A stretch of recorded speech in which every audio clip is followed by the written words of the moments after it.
This is Greg Penglis for Action Radio with Founding Moments, insights into our founding documents, sponsored by Santa Rosa Volunteers, here in Santa Rosa County, Florida. Santa Rosa Volunteers is available at their website, SRV1776.com. That's SRV1776.com. Newton's third law of motion says that for every action there is an equal and opposite reaction. Therefore, it should come as no surprise to find an Anti-Federalist paper for every Federalist paper. Whereas the Federalists were doing their best to rally support to ratify the Constitution among the states, the Anti-Federalists were doing their best to stop its ratification. I think in my youth I would have been a Federalist, but now, seeing what has happened to what was the Constitution, I'm definitely in the Anti-Federalist camp. Last week, I started with Federalist number 1, so let's hear the counter-arguments in Anti-Federalist number 1. It's so good, I will have to read the whole thing on the show sometime. But for now, here are the best quotes.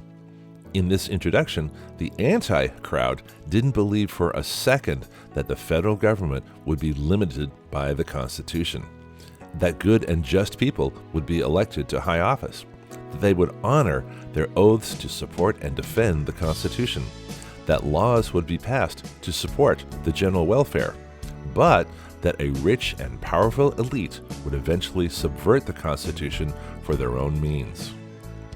I think as of right now, the Anti-Federalists were proven right. The title of Anti-Federalist number 1 says it all.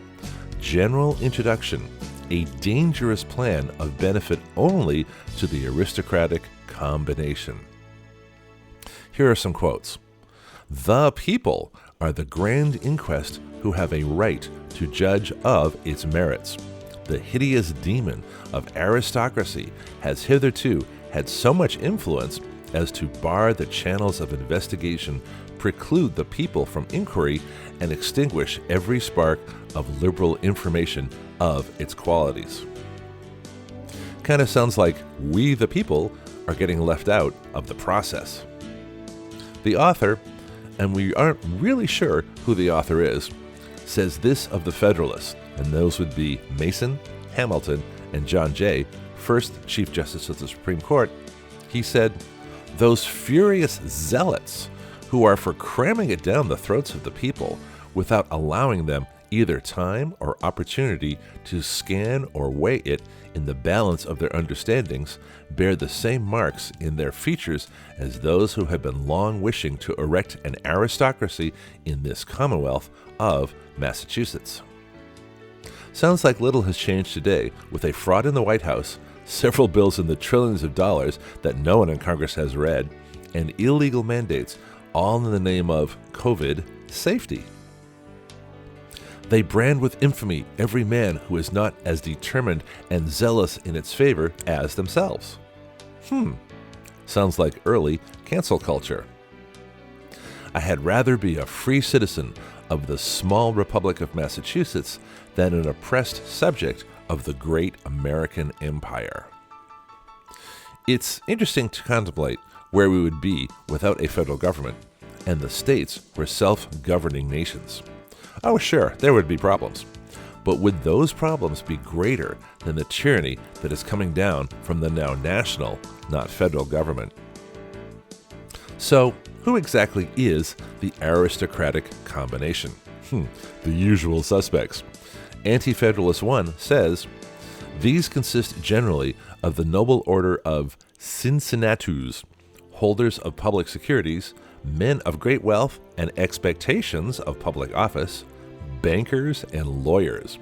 These with their train of dependents form the aristocratic combination." Not sure what Cincinnatus are exactly, and the web was no help, but I will find out. And to close out this report, it appears Anti-Federalist 1 had it right on about lawyers when it said, "The lawyers in particular keep up an The lawyers in particular keep up an incessant declamation for its adoption. Like greedy gudgeons, they long to satiate their voracious stomachs with the golden bait. the numerous tribunals to be erected by the new plan of consolidated empire will find employment for 10 times their present numbers. These are the loaves and fishes for which they hunger. And here we are, and Anti-Federalist 1 was right. A source for this report is selfeducatedamerican.com.